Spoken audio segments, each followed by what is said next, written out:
Hi, my name is Haris. I am the Imam of the Islamic Society of Norman.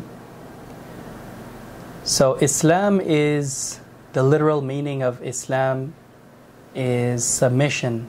By attaining peace through submission, we're talking about following the way of every prophet throughout history. From the first man and the first woman, Adam and Eve, Adam and Hawa, alayhim as-salam. Alayhim as-salam means peace be upon them. We say that for Adam, Noah, Abraham, Moses, Jesus, peace be upon all of them, alayhim as-salam. So from the first man, every prophet throughout history has invited towards just worshiping one God, and that is Allah. And prophets from all different backgrounds, all different languages and places in the world throughout history called towards the worship of one God. And over time, the followers, they would corrupt the message, but then Allah would constantly send a new prophet. And the last prophet is the Prophet Muhammad, peace be upon him. Now every prophet came with the same message, and same thing with Islam, and that message is worshiping one God, don't worship anyone else, thereby becoming a better person, a better believer in how you treat other people, how you treat your parents, your mother, your father, your siblings, your wife, husband, children, your neighbors, your community. Islam is about submission, but when you submit to God, you're talking about submitting to Him in terms of letting go of sins, letting go of vices and things that are dirty, that are wrong, that are inappropriate, oppression, stealing, hurting other people, stealing their rights, so on and so forth. Even cheating and deceiving in business. Everything about Islam is about purity and calling towards that which is right, fulfilling others' rights. After that, you're also talking about self-improvement, prayer, fasting. These are all tenets and core parts of Islam. So in a nutshell, and just to conclude, as Muslims we believe in the hereafter, the Day of Judgment, believe in all the books that were revealed, the Gospels, the Torah, so on and so forth, and of course the last book, which is the Quran. And we also believe in the angels, etc., and all the prophets that came throughout history.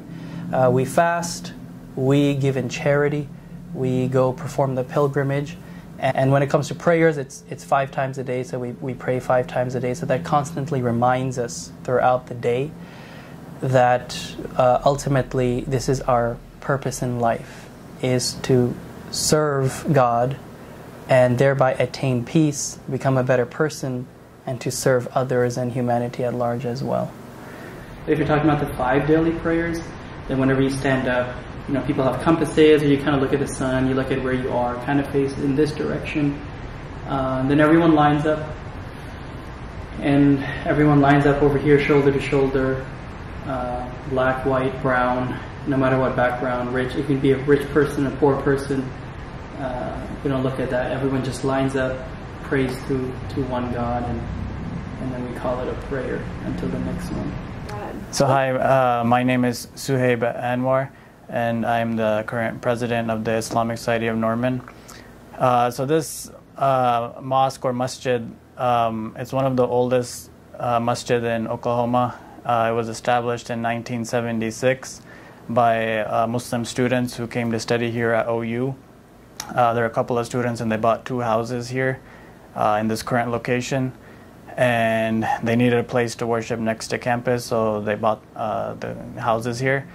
And in 2012, we built this current facility here as the population of the Muslims in Norman was increasing. And as you can see, the architecture of the mosque and the color of the bricks, they're the same color as OU. So we see ourselves as neighbors with OU. Boomer sooner. So we have a lot of diversity here, but around maybe I would say 70 to 80% of our congregation are students. So not that many people who live and work in Norman. There's mostly students. So we just had our Jummah, our Friday sermon, and we had almost 400 people. And majority of those people were students. So Norman is unique in the sense that every few years, we have new people come in. However, like I said, they teach the kids the kids grow up, we know that they left a good, legacy, if you will. They left like a good imprint behind. And, again, like the hearts are always attached. We consider faith to be stronger of a bond than blood. Even though blood is very important, you have family, you have relatives, we got to uphold those ties of kith and kin. But the bonds of faith are so strong that no matter who comes and goes, we'll just always remember them, even if it was years and years ago. So I guess the reason my faith is really important to me is because the way I was growing up, I was never really confident in my own faith or in my identity as a Muslim, as a minority. But whenever I was in these community settings, I would feel empowered knowing that there were others like me who were struggling, and just, in general, there was a good Muslim population in Oklahoma. And so I love being involved with Muslims on campus and with going to the mosque, because it reminds me of the sense of community, and it keeps me grounded and it keeps my life balanced with all of the work that I'm doing. It's good to take this spiritual break away from all of those things and focus on my religion for this dedicated time. Yeah, I feel very connected and very powerful, getting to know just where I want to go and feel so confident about what I want and about this life and the life hereafter. For me, religion, especially Islam, it keeps me grounded in terms of my studies and the stresses of life and all that kind of stuff. So it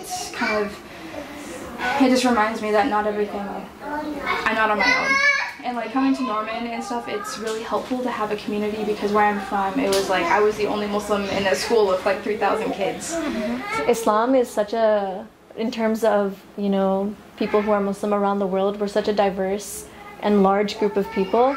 We are not just Middle Eastern, we're not just South Asian, we're not just African, but we span all around the world.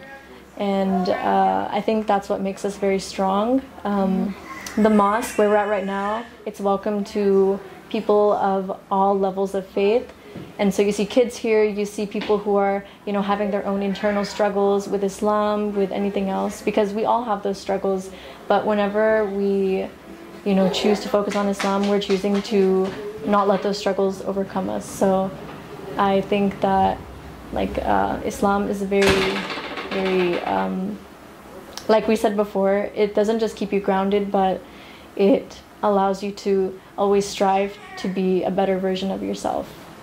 Yeah, we want them to know that Islam has the answer for everything we are looking for in this life and life hereafter. So they can't read whole Islam through us, because we are also as human beings, we have our own personality, and then we make mistake and everything. But they can know more information through reading Quran, approaching some our leader and everything.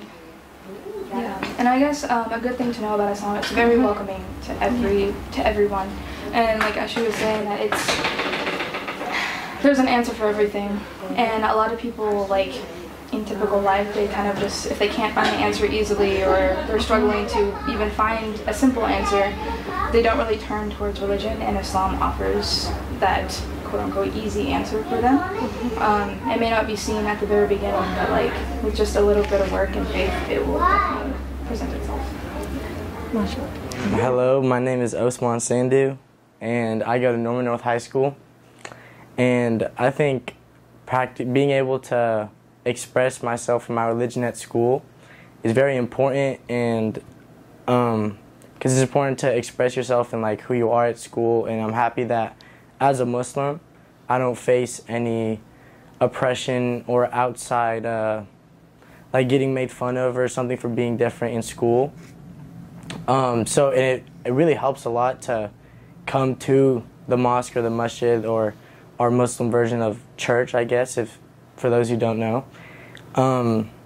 It really helps my mind stay focused when I come here on Friday and I listen to a talk by Imam Haris every week. It gets my brain in a good place, and we just learn about ways to live our life, how we should live our life, respecting our parents, who should we interact with, how do we stay away from bad influences at school, and other places that could have harmful effects on us. And I think one thing that people should know about all Muslims is that deep down, even if we say we're going to do all these things and say we want to practice all these things with you guys, I think we have really pure hearts. Everything we do, we want to do for our parents, for God, and no matter what, we'll always have the best interests of hearts whenever we're interacting with other people and things like that. Thank you. I would say just get to know Muslims.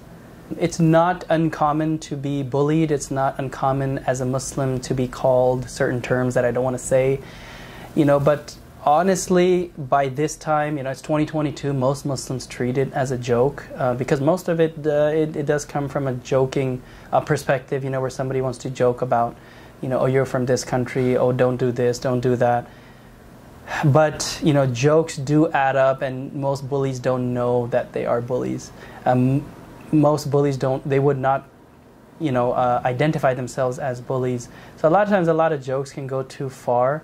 But I would say from my own experience, as well as dealing with hundreds of youth, if not more, it helps us to develop thicker skin, and it helps us to go through life. But at the same time, you just don't know who might break. And you don't want to do that to anyone. Everyone wants to feel accepted. Everyone wants to feel welcome. Most Muslim youth that I know, they probably laugh it off. They probably shrug it off. And if it helps, it would actually help you to get to know a Muslim and ask them a lot of questions. And more often than not, a lot of these young Muslims, they may say, I don't know, and come back to you the next day. And for all you know, you could be pushing them to learn more about their own religion. And they might come back and say, oh, you know what, the answer to that question is this. And they're going to let you know about, any questions that you may have.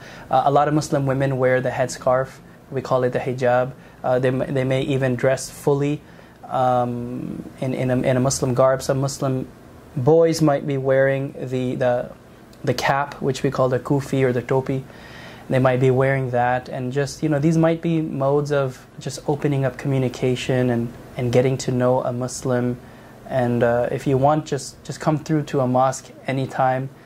Hit up the mosque, and we can go out for coffee or lunch, and we can probably have coffee or lunch in the kitchen at the mosque, so that we can introduce you over here. And yeah, aside from that, it's just about kind of being open-minded, open-hearted to get to know Muslims and what their backgrounds are and who they are and what we believe.